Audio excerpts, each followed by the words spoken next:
Dark matter এক রহস্যময় শক্তি যা আমাদের চারপাশেই আছে, কিন্তু আমরা তা দেখতে বা অনুভব করতে পারি না।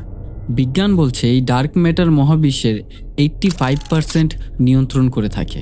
ডার্ক ম্যাটার ছাড়া গ্যালাক্সি বা আমাদের মহাবিশ্বের কাঠামো ঠিকভাবে ভারসাম্য বজায় রাখতে পারে না। ডার্ক সিজন 2 এর এই দ্বিতীয় এপিসোডের নাম ডার্ক ম্যাটার। নামটি শুধু মহাবিশ্বের অদৃশ্য শক্তির কথা বলে না, বরং চরিত্রগুলোর জীবনে লুকিয়ে থাকা অন্ধকার সত্য এবং সময়ের জটিল সংযোগগুলোর প্রতীক।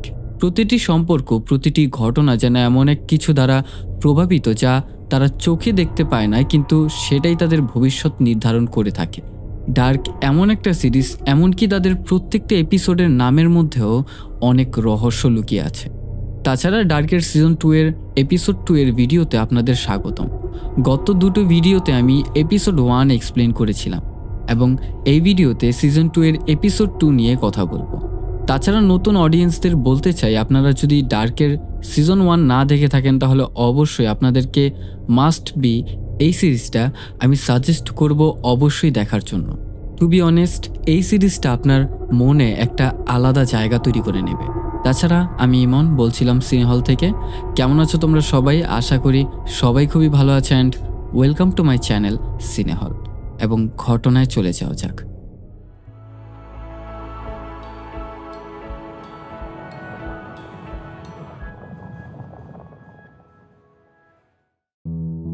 ঘটনা শুরু হয় 2054 সালে, যেখানে দেখা যায় জোনাস ডেড জোনের মধ্যে রয়েছে। উইন্ডেন শহর সম্পূর্ণ ধ্বংস হয়ে গেছে, তবে উইন্ডেন পাওয়ার প্ল্যান্টের যেই কক্ষ রয়েছে যেখানে গড পার্টিকেল আছে, সেখানটাতে এখনও কোনো কিছু হয়নি। জোনাস সেখানে সম্পূর্ণ বিষয়গুলো স্টাডি করছিল। ক্যাসেট থেকে কণ্ঠ ভেসে আসে ক্লডিয়া টাইডম্যানের। ক্লডিয়ার ভাষ্য মতে এই গড পার্টিকেলটা এখন আনস্টেবল রয়েছে। সে জানায় এটাকে স্টেবল করা যাবে, যদি প্রপারলি এটাকে জেনারেটরের থ্রুতে এনার্জি দেওয়া যায় তাহলে এটা স্টেবল হয়ে যাবে। তাছাড়া ক্লডিয়ার মনে অনেক প্রশ্ন রয়েছে। সে নিজেও জানে না এই গড পার্টিকেলটা তার ভেতরে কোথা থেকে এনার্জি সংগ্রহ করে, তবে সে এতটুকু জানে এটা একটা টাইম ট্রাভেলের পোর্টাল। সেখানে পড়ে থাকা ডায়াগ্রামগুলো এবং অনেকগুলো নোটস পড়ার পর সে কিছুটা বুঝতে পারে যে আসলে এই গড পার্টিকেলটা কিভাবে কাজ করে। মেশিনের মধ্যে কিছু টুইক করার পর হঠাৎ এক পর্যায়ে দেখা যায় গড পার্টিকেলটা স্টেবল হয়ে গেছে। তবে আনফর্চুনেটলি জেনারেটরের ভেতরে হয়তোবা পেট্রোল শেষ হয়ে গেছে, তার কারণে তা বন্ধ হয়ে যায় এবং পার্টিকেলটাও আবার আনস্টেবল হয়ে যায়। সিজন 2 এর এপিসোড 2 এখানেই শুরু হয়।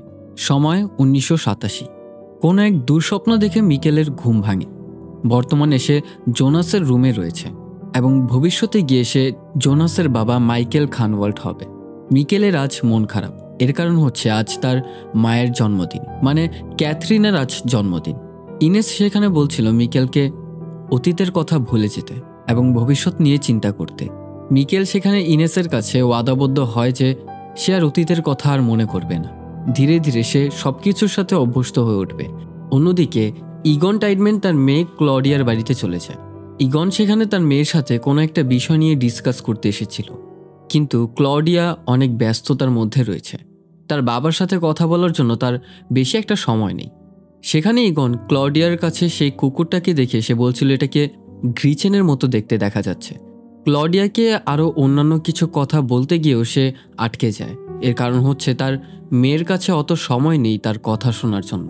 সম্পূর্ণ কথা শেষ না হতে হতেই সেখান থেকে ক্লডিয়া চলে যায়। অন্যদিকে বর্তমানে মানে 2020 সালে আমরা শার্লেটকে দেখতে পাই, যে কিনা পুলিশ স্টেশনে বসে সেই পিকচারটা দেখছে যা কিনা তার দাদার বই থেকে পেয়েছিল। পিকচারের পেছনে লেখা ছিল সিগমান্ডাস ক্রিয়েটাস এস্ট। নামটা ইন্টারনেটে ব্রাউজ করলে সেখানে সে জানতে পারে এর অর্থ দাঁড়ায় does the world was created, এবং এর বাংলায় অর্থ হচ্ছে এইভাবেই পৃথিবী সৃষ্টি হয়। সেখানে আগমন হয় ক্লসেনের। এই লোকটা শার্লেট এবং তার স্বামীর পেছনে একেবারে হাত ধুয়ে লেগে পড়েছে। কথায় কথায় শার্লেটকে ইন্টারোগেট করা শুরু করে। তাছাড়া তার কাজ ঠিক এমনই। ক্লসেন জানায় তারা রেজিনা টাইডম্যানের বাড়িতে যাবে। বিষয়টা নিয়ে শার্লেট সেখানে দ্বিমত পোষণ করে। শার্লেটের ভাষ্যমতে তারা তো সাসপেক্টও না, তো তাদেরকে জিজ্ঞাসাবাদ করে কি পাবে। তবে ক্লসেনের দৃষ্টিকোণ থেকে উইন্ডেন কেপ থেকে একের পর এক লোক নিখোঁজ হচ্ছে এবং উইন্ডেন কেপ সরাসরি উইন্ডেন পাওয়ার প্ল্যান্টের সাথে সংযুক্ত রয়েছে। এবং পাওয়ার প্ল্যান্টের চিফ হচ্ছে রেজিনা টাইডম্যানের স্বামী অ্যালেকজান্ডার। বিষয়টা তার কাছে একটু ঘাপলা লাগছে। ক্লসেন সেখানে শার্লেটের কাছে একটা প্রশ্ন ছুড়ে দেয়, সেটা হচ্ছে উইন্ডেন পাওয়ার প্ল্যান্টে চিফ পদে বসার পর সে কেনই বা তার সারনেম পরিবর্তন করবে। বিষয়টা সন্দেহজনক না? তারপরেও শার্লেট তার সাথে একমত না। অন্যদিকে ম্যাগনাস এবং ফ্রান্সিসকার সাথে তুমুল ঝগড়া হয়। ম্যাগনাস সেখানে ফ্রান্সিসকার উপর প্রস্টিটিউশনের আরোপ লাগায়। তবে ফ্রান্সিসকার কাছ থেকে জানা যায় সে আসলে সেই ট্রান্সজেন্ডার যার নাম বেনি, তাকে সে হরমোন থেরাপির জন্য কিছু ঔষধ প্রেসক্রাইব করত, যার বদলে তাকে টাকা দিত। এবং ফ্রান্সিসকার উপর এই মিথ্যা আরোপ লাগানোর কারণেই সেখানে তার সাথে তুমুল ঝগড়া হয়। এখানে ভাবার বিষয় হচ্ছে একটা, ম্যাগনাসের ছোট ভাই এবং তার বাবা দুইজনেই নিখোঁজ। ম্যাগনাস এই বিষয়গুলো চিন্তা না করে সেখানে সে অন্যের লাইফে ইন্টারফেয়ার করছে। অন্যদিকে ঘরে বসে আছে হ্যানা, অ্যালবাম থেকে পুরনো ফটোগুলো বের করে দেখছে। জোনাস সেখানে চলে আসে এবং তার সামনে একটা মেশিন এনে রাখে। হ্যানা যখন জিজ্ঞাসা করে জিনিসটা কি, সে জানায় এটা টাইম ট্রাভেলের মেশিন।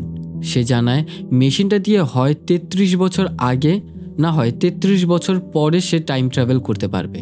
গম্ভীর কণ্ঠে স্ট্রেঞ্জার জোনাস হ্যানাকে বলছিল, আমি আপনাকে একটা সত্য দেখাতে চাচ্ছি এবং এই রহস্যটা হচ্ছে আমার বাবাকে নিয়ে। অন্যদিকে ফিরে যাই 1987 সালে। সেখানে দেখা যায় ছোট্ট মিকেল স্কুলে যাচ্ছে। পথে সে ক্যাথরিনার সাথে ভুলবশত ধাক্কা খায়, যার ফলে ক্যাথরিনা তাকে প্রচণ্ড গালাগালি করে সেখান থেকে সে চলে যেতে লাগছিল। তবে হ্যানা কেন জানি মিকেলের দিকে তাকিয়ে আছে, হয়তোবা কোথাও সে মিকেলকে দেখেছে, হুইচ ইন্ডিকেটস দেজা ভু।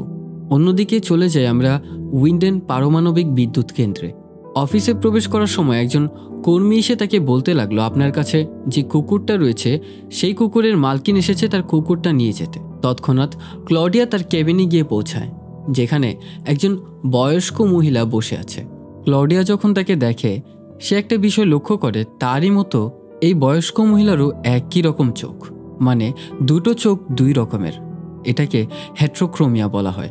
ক্লডিয়া সেখানে বলছিল সে পেট শেল্টারে গিয়ে চেক করেছিল, এই কুকুরটার নামে কোনো মিসিং কমপ্লেন করা হয়নি, তবে এই কুকুরটা দেখতে কিছুটা আমার কুকুরের মতোই। বয়স্ক মহিলা তাকে বলছিল, হ্যাঁ আমি জানি। এবং এখানে এই বয়স্ক মহিলা এক বড় রহস্যের পর্দা ফাঁস করে। ক্লডিয়াকে সে জানায় সে আসলে তারই ফিউচার ভার্সন। সে জানায় এই গ্রিচেন তাদের দুজনেরই পেট। যখন 1987 সালে গ্রিচেন সেই উইন্ডেন কেভের ভেতরে প্রবেশ করেছিল, গ্রিচেন তখন ভবিষ্যতে গিয়ে পৌঁছায় এবং কুকুরটাকে খুঁজে পায় তারই ওল্ডার ভার্সন। বয়স্ক ক্লডিয়া সেখানে জানায় এই একই ঘটনা তার সাথেও কোনো একদিন ঘটে গিয়েছিল এবং সে আজ এসেছে এই ঘটনাটাকে আবার পুনরাবৃত্তি করতে। তাছাড়া বার্ন ডপলার এর আগে ক্লডিয়াকে বলেছিল উইন্ডেন পাওয়ার প্ল্যান্টে ম্যাসিভ ডিস্ট্রাকশন হয়েছিল। ক্লডিয়া ভেবে নেয় ঠিক সেই কারণেই হয়তোবা একটা ওয়ার্ম হোল ক্রিয়েট হয়ে গেছে, যার প্রমাণ আজ সে নিজে, কারণ তার সামনে তার নিজেরই আরেক ভার্সন দাঁড়িয়ে রয়েছে। ইগন টাইডম্যানকে হসপিটাল থেকে কল করা হয়। টেস্ট রিপোর্টে জানা যায় তার ক্যান্সারটা অনেক ছড়িয়ে পড়েছে।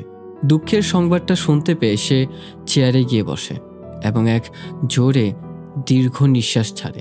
নজর পড়ে গিয়ে পত্রিকায়। ম্যাটস নিলসেনকে এখন অবধি খুঁজে পাওয়া যায়নি। পুরনো একটা ডায়েরি খুলতে সেখানে দেখা যায় হেলগের সাথে কিছু কনভারসেশনের সময় কয়েকটা লেখা পয়েন্ট আউট করে লিখে রেখেছে। লেখা ছিল, যেদিন রাতে ম্যাটস নিখোঁজ হয় সেদিন রাতে সহজ রাস্তা রেখে কেন সে উইন্ডেন কেভের সেই ফরেস্ট রোড দিয়ে কেন সে বাড়িতে গিয়ে পৌঁছায়। অন্যদিকে 2054 সালে এক পরিত্যক্ত বিল্ডিংয়ে জোনাসকে দেখা যায়। তার কাছে অনেক আসবাবপত্র রয়েছে, যেমন সিডি, ক্যাসেট, কয়েক মিটার একটা পাইপ এবং পেট্রোলের একটা জার। জোনাস সেখানে ক্যাসেট লাগিয়ে একটা মিউজিক প্লে করে, যার শব্দ শুনে গার্ডরা সেখানে চলে আসে। তারা মূলত এখানে এসেছে এই নির্জন জায়গায় কেই বা গান বাজাচ্ছে, তবে জোনাসের উদ্দেশ্য সেখানে অন্য কিছু। একদিকে গার্ডরা খুঁজছে মিউজিকটা কোথা থেকে বাজছে, আর অন্যদিকে জোনাস তাদের গাড়ি থেকে পেট্রোল চুরি করছে। তার উদ্দেশ্য এটাই ছিল। হয়তো আপনাদের মনে আছে, জেনারেটর চালানোর জন্য জোনাসের এখন পেট্রোলের প্রয়োজন, তাই তাদের ট্রিক করে এখানে নিয়ে এসে তাদের থেকে পেট্রোল চুরি করছে। অন্যদিকে 2020 সালে ক্লসেন এবং শার্লেট চলে যায় রেজিনা টাইডম্যানের বাড়িতে। রেজিনাকে সেখানে ক্লসেন প্রশ্ন করে তাদের বিয়ের পর অ্যালেকজান্ডার কেন তার নাম পরিবর্তন করেছে, মানে তার সারনেম কেন চেঞ্জ করেছে। সেখানে রেজিনা জানায় উইন্ডেন শহরে তাদের টাইডম্যান ফ্যামিলির প্রচুর নামডাক রয়েছে। তাছাড়া আলেকজান্ডারের বাবা মা অনেক আগেই মারা গেছে এবং এই কারণেই পরবর্তীতে আলেকজান্ডার তার সারনেম পরিবর্তন করে ফেলে। তাছাড়া ক্লসেন সেখানে রেজিনাকে আরও অনেক প্রশ্ন করা শুরু করে। প্রশ্নের এক পর্যায়ে রেজিনা একটা কথা তার কাছে অবশেষে ফাঁস করে। অনেকদিন যাবৎ সে এই কথাগুলো বলতে চাচ্ছিল। সে জানায় ঘটনাটা হচ্ছে আমার হোটেলকে নিয়ে। উইন্ডেনে যখন বাচ্চা নিখোঁজ হচ্ছিল ঠিক সেই মুহূর্তে একজন অচেনা ব্যক্তি আমার হোটেলে এসে ওঠে। সে আমাকে কিছু অ্যাডভান্স টাকা দিয়েছিল, বলেছিল সে কিছুদিন পর আবার আসবে।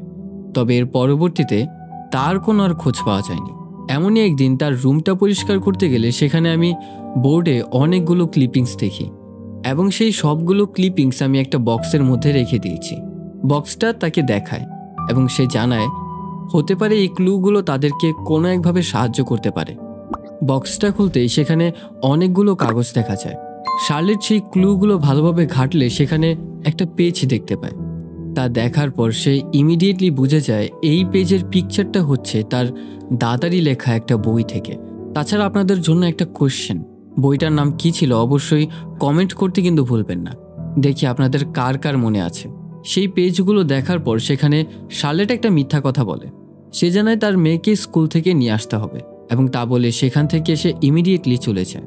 তাছাড়া ক্লসেন রেজিনার কাছাকাছি এসে তাকে বলতে লাগছিল সেই লোকটা দেখতে কেমন। অন্যদিকে উইন্ডেন কেভের ভেতরে হ্যানা এবং জোনাসকে দেখা যায়। জোনাস জানে এই জায়গাটা টাইম মেশিন ব্যবহার করার জন্য সবচেয়ে সেফ। পকেট থেকে উলরিকের ফোনটা বের করে সেখানে টাইম মেশিনটা অ্যাক্টিভেট করে। তারপর একটা পোর্টাল ক্রিয়েট হয় এবং তারা দুজন সেখান থেকে নিখোঁজ হয়ে যায়। 1987 সালে মিকেলকে দেখানো হয় যে কিনা স্কুলেই যাচ্ছিল। তবে উইন্ডেন কেভ থেকে এক অদ্ভুত ধরনের আওয়াজ আসছে। সেই আওয়াজটা সে শুনেছিল যখন সে টাইম ট্রাভেল করে 1987 সালে এসেছিল এবং এই সাউন্ডের সোর্স খুঁজতে খুঁজতে সে উইন্ডেন কেভের সামনে এসে পৌঁছায় এবং দেখা হয় তার নোয়ার সাথে। তাকে ডাক দিয়ে সে বলল, তোমার তো এখন স্কুলে থাকার কথা, এখানে কি করছো? প্রথম নজরেই মিকেল তাকে চিনে ফেলে। তাকে জিজ্ঞাসা করে, এর আগেও তো আপনাকে হসপিটালে দেখেছি, আপনি একজন প্রিস্ট তাই তো? গম্ভীর কণ্ঠে মিকেলকে সে বলে, প্রায় সময় আমরা বুঝতে পারি না আমরা কোথায় রয়েছি, এমনকি মেনে নিতে চাই না বাস্তবতা কোনটা। সামনে যে গুহাটা দেখছো এ এক বড়ই অদ্ভুত এক মায়াজাল। মাঝে মধ্যে সেখানে অনেক লোক যায়, তবে কোনোদিনই তারা ফিরে আসে না। নোয়ার কথার ভঙ্গিমাতে সেখানে এটা বোঝা যায় সে মিকেলকে কোনোভাবে ভয় দেখাতে চাচ্ছে, যেন সে গুহার ভেতরে প্রবেশ না করে। নোয়ার কাছে মিকেল কিছু প্রশ্ন ছুড়ে দেয়, যেমন ঈশ্বরের প্ল্যান কি? আপনি বলেছেন ঈশ্বরের কাছে কোনো না কোনো একটা প্ল্যান রয়েছে। এমনও তো হতে পারে ঈশ্বরের কাছে কোনো প্ল্যানই নেই, সে কিছুই জানে না। কথাটা শুনতেই নোয়ার ফেসিয়াল এক্সপ্রেশন চেঞ্জ হয়ে যায়। রাগের মাথায় সে বলতে লাগলো, ঈশ্বরের কাছে কোনো না কোনো এক পথ খোলা রয়েছে, আমাদের শুধু সঠিক সময়ের জন্য অপেক্ষা করতে হবে।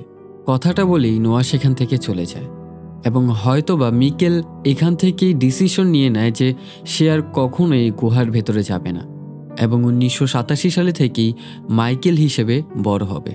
অন্যদিকে ইগন টাইডম্যান চলে যায় হেলগের সাথে কথা বলতে।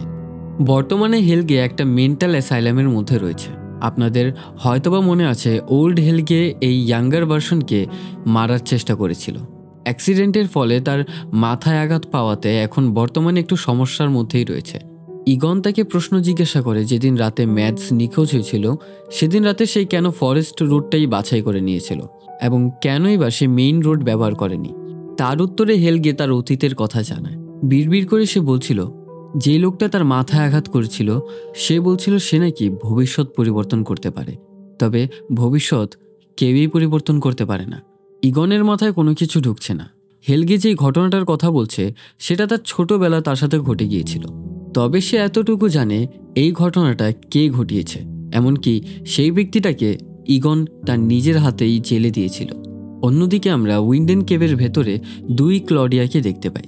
চারিপাশে হলুদ ব্যারেলগুলো পড়ে আছে। ওল্ড ক্লডিয়া তার ইয়াঙ্গার ভার্সনকে বলছিল, আজ তোমাকে এমন এক আইডিয়াতে বিশ্বাস করতে বলবো যা কিনা কখনো তুমি কল্পনাও করতে পারোনি, and it's beyond anything I have ever experienced. ক্লডিয়ার হাতে একটা শিশি দেখা যায়। ইয়াং ক্লডিয়া যখন তাকে জিজ্ঞাসা করে তার হাতে কি রয়েছে, সে জানায় মানুষের অনেক বড় একটা আবিষ্কার এটা, তবে এটাই মানুষের ধ্বংসের কারণ। আসলে তার হাতে রয়েছিল নিউক্লিয়ার ওয়েস্ট। টাইম মেশিনটা সেখানে ইয়াং ক্লডিয়াকে দেখায় এবং সে জানায় এই মেশিনটা ব্যবহার করে সে 33 বছর পর অথবা 33 বছর আগে সে যেতে পারবে। এবং আজ আমি যেই জায়গায় দাঁড়িয়ে আছি ঠিক 33 বছর পর তুমি আমার জায়গায় দাঁড়িয়ে থাকবে এবং এভাবে একটা সাইকেল কমপ্লিট হবে। এই সব কিছুর মধ্যে তোমার নিজের রোলটাকে অ্যাকসেপ্ট করতে হবে। হতে পারে এর মধ্যে অনেককেই তোমার হারাতে হবে। ওল্ড ক্লডিয়া তার হাতে একটা কাগজ ধরিয়ে দেয় এবং তাকে বলে যেভাবেই হোক তোমার অ্যাডামকে থামাতেই হবে। ইয়াং ক্লডিয়া তাকে প্রশ্ন করে কে এই অ্যাডাম, তবে তার উত্তর আর সে পায় না। ওল্ড ক্লডিয়া তাকে জানায় তার এই সমস্ত বিষয়গুলো বুঝতে বুঝতে অনেক সময় চলে যাবে, আস্তে আস্তে সে সব কিছু বুঝে যাবে, তবে তোমার হাতে আর বেশি সময় নেই। ঠিক আজ থেকে 5 দিন পর আবার পুনরায় সব কিছু শুরু হবে। যদি সব কিছু ঠিক থাকে তাহলে তোমার মেয়ে রেজিনা বেঁচে থাকবে। অন্যদিকে শার্লেট তার স্বামী পিটারকে কল করে এবং আক্ষেপের সাথে সেখানে বলছিল কেন আজও অবধি আমার দাদা আমার আসল বাবা মা কে তা আমাকে জানায়নি। সে অনেক ফ্রাস্ট্রেশনের মধ্যে রয়েছে। ঘটনা চলে যায় 2054 সালে। জোনাস ডেড জোন থেকে বাইরে বেরোচ্ছে। হাতে নাতে ধরা পড়ে যায় সেই বোবা মহিলার কাছে। তাছাড়া বলে দিই এই বোবা মহিলা বরং আর কেউই নয়, শার্লেটের একমাত্র ছোট মেয়ে এলিজাবেথ। এলিজাবেথ সেখানে চিৎকার করে বলছিল সবাই জানে ডেড জোনের ভেতরে প্রবেশ করলে তাকে মৃত্যুদণ্ড দেওয়া হবে। তাহলে জোনাস কি তা জানতো না? জেনে শুনে কেনই বা সে ডেড জোন ক্রস করলো? সেখানে জোনাস তার এই বিষয়টাকে সম্পূর্ণ ডিনাই করে। সে জানায় তোমরা সবাই মিলে মানুষদেরকে মিথ্যা বলছো। দেয়ালের ওপারে কি রয়েছে তা সবারই জানা উচিত, তবে কেন তোমরা এই বিষয়টা নিয়ে গোপন করছো? আমি যে টাইমলাইন থেকে এসেছি 5 দিন পর সেটা সম্পূর্ণ ধ্বংস হয়ে যাবে। তোমরা সিকমান্ডাস ক্রিটাস এস্টকে বিশ্বাস করো, তবে আমি তা বিশ্বাস করি না। বরং তাদের ভবিষ্যৎবাণী হিসেবে কোনো প্যাসেজই খুলবে না। এগুলো সবই মিথ্যা। তবে দেয়ালের ওপারে কি রয়েছে এই কথাটা বলার আগে এলিজাবেথ তার পায়ের নিচে থাকা কাঠটা লাথি দিয়ে ফেলে দেয়। তবে শেষ মুহূর্তে জোনাসের প্রতি এলিজাবেথের মন গলে যায় এবং সেখানে জোনাসকে মুক্ত করা হয়। অন্যদিকে 1987 সালে ইগন টাইডম্যানকে দেখানো হয়। পুলিশ স্টেশনে কল করে সে উলরিকের ব্যাপারে জিজ্ঞাসা করছিল। সেখানে জানা যায় এই অচেনা ব্যক্তির সাথে আজও অবধি কেউ দেখা করতে আসেনি, এমনকি তার ফ্যামিলির কোনো মেম্বারদের খোঁজও পাওয়া যায়নি। উলরিক বর্তমানে একটা মেন্টাল অ্যাসাইলামের মধ্যে রয়েছে, তাই ঠিকানা বের করে ইগন টাইডম্যান চলে যায় উলরিকের সাথে দেখা করতে। ইগনের সাথে উলরিকের দেখা হওয়ার পর সেখানে উলরিক তার থেকে স্মেল নিচ্ছিল। আসলে সে এটা চেক করছিল যে সে এখনও নেশা করে কিনা। ইগন সেখানে উলরিককে চিনতে পারে না, তাই উলরিক তাকে একটা ক্লু দেয়। সেটা হচ্ছে একটা হেভি মেটাল গানের verse, my only aim is take many lifes, the more the better I feel. এই লাইনগুলো ছোট থাকতে উলরিক ইগনকে শুনিয়েছিল, তবু তারপরেও সে তাকে চিনতে পারে না। ইগন জানায় এই লাইনগুলো এর আগে আমি শুনেছি, তবে এর পেছনে কারণ কি? তার উত্তরে উলরিক জানায় তুমি আজীবন বলদই থেকে যাবে, হয়তোবা এটাই তোমার নিয়তি। কোনো কিছু না জেনেই তুমি মরবে এবং তুমি শীঘ্রই কিছুদিন পরেই তুমি মারা যাবে। অন্যদিকে ইনেস মিকেলের জন্য টেনশন করছে। অনেক দেরিতে মিকেল বাড়িতে পৌঁছায়। ইনেস জানে আজ মিকেল স্কুলে যায়নি, তাই সে আরও একটু বেশি টেনশনের মধ্যেই ছিল। যখন সে মিকেলকে জিজ্ঞাসা করে কি সমস্যা হয়েছে, তার উত্তরে মিকেল কিছুই বলে না। ইনেস সেখানে মিকেলের মন ভালো করার চেষ্টা করে, কিন্তু মিকেল এক পর্যায়ে তাকে একটা প্রশ্ন করে যে আসলে তুমি কি ঈশ্বরে বিশ্বাস করো? আদৌ কি ঈশ্বরের কাছে কোনো প্ল্যান রয়েছে? ইনেস খানভোল্ট হচ্ছে একজন ধার্মিক মহিলা। এর আগেও সে ফাদার নোয়ার সাথে মিকেলের পরিচয় করিয়ে দিয়েছিল। ইনেস জানায় ঈশ্বর সব কিছু দেখছে, তার কাছে প্রত্যেকটা মানুষের জন্য কোনো না কোনো পথ খোলা থাকে। ঈশ্বরই তো তোমাকে আমার কাছে পাঠিয়েছে। কথাটা শুনতেই মিকেল গিয়ে ইনেসকে জড়িয়ে ধরে এবং এখানে এটা বোঝা যায় যে মিকেল তার ভাগ্যটাকে মেনে নিয়েছে। সে এখানেই এখন থেকে থাকবে এবং অতীতের সব কিছু ভুলে যাবে। অন্যদিকে 2054 সালে আমরা সিলজাকে দেখতে পাই। জোনাসকে সেখানে একটা খাঁচায় আটকে রাখা হয়েছে। সিলজা সেখানে জোনাসকে প্রশ্ন করে যে তোমাকে কেন সে মারেনি, তোমার আসল পরিচয় কি? তার উত্তরে জোনাস তাকে জানায় তোমাকে একটা জিনিস দেখাতে চাই। এখন চলে আসা যায় কি এই এপিসোডের এন্ডিংয়ে। জোনাস এবং সিলজা তাদের সকল গার্ডদের ফাঁকি দিয়ে রওনা দেয় সেই ডেড জোনের দিকে। স্ট্রেঞ্জার জোনাস হ্যানাকে 1987 সালে নিয়ে আসে এবং হ্যানা তার নিজ চোখে আসল ঘটনা দেখে। সে দেখে মিকেল সেখানে ইনেস কানভোল্টের সাথে বসে আছে।